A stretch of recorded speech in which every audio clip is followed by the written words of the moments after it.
Hi, just a short one. I am doing these videos to overcome my fear of being on screen, and because I've heard that I should share my story over and over again, but this is one of the things that I need to overcome. So I used to live a life of depression, dependency, and disconnection, and I overcame that, now living a life of inner peace, joy, and fulfillment. So I wanted to share a few of my methods and ways that I have overcome those things. I think there's a lot of people who are in the same situation that I used to be and could benefit from it. And at the same time, this is one of the exercises, which is doing the thing that makes you feel uncomfortable, that is triggering fear within you or triggering in general and makes you not want to do it. So how do I overcome it? By doing it, of course.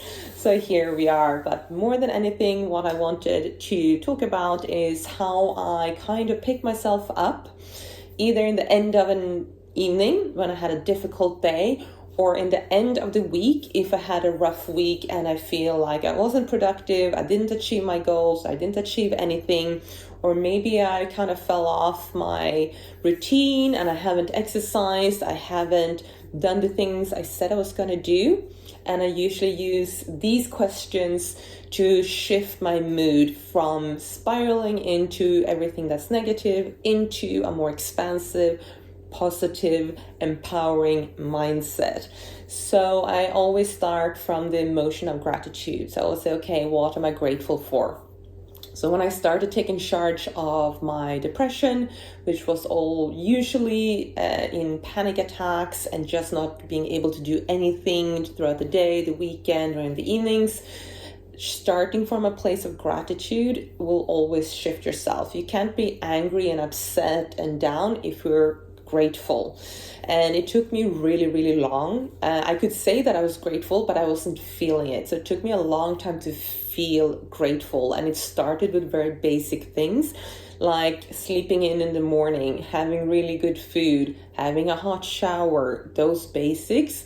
And I merged them in. So when I had the hot shower, I was like, okay, but pay attention to how great this is feeling. Or if I had a great meal, pay attention and be present and remember how much you love this food. And that is how I gradually built up gratitude. And now I can switch it on almost like a flick of a switch. I'm just like, okay, gratitude. And then I'm overwhelmed with gratitude. Not always, but it's an emotion I can access much, much quicker these days. So working with gratitude is really important.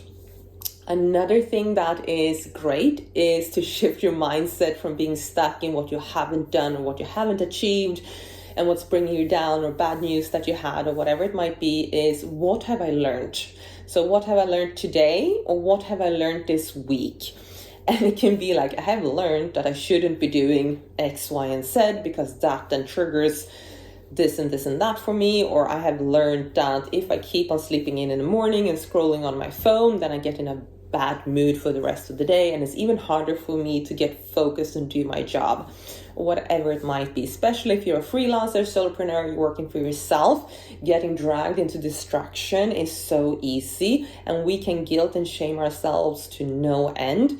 But then telling ourselves, well, I learned that this isn't helpful.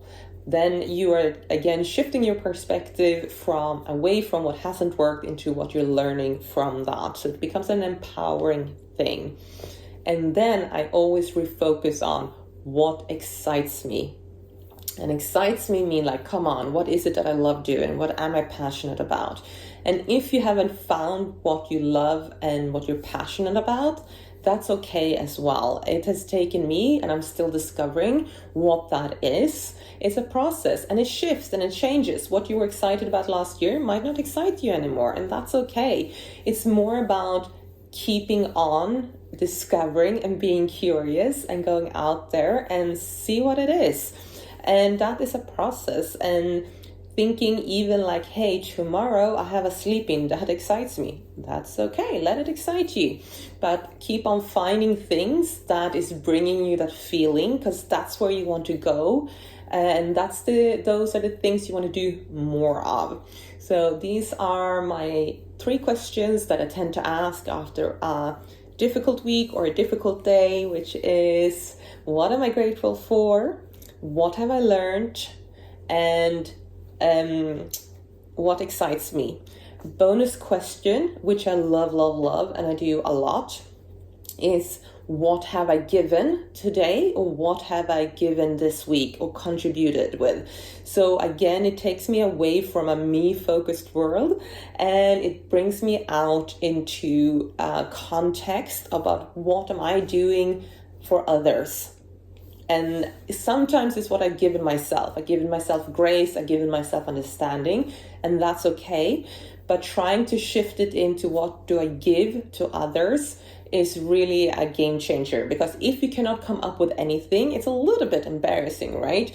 So next time you're in the queue, you can let the person behind you go ahead because they only have a couple of things, or you hold up the door for someone, or you smile and say thank you to the people who bring you coffee when you order. Whatever it might be, start giving, and very soon we will find that we receive more than we ever could dream of. So that's my bonus question for you. What have I given? Like, subscribe, comment, and let me know if there's anything else you'd like me to speak about.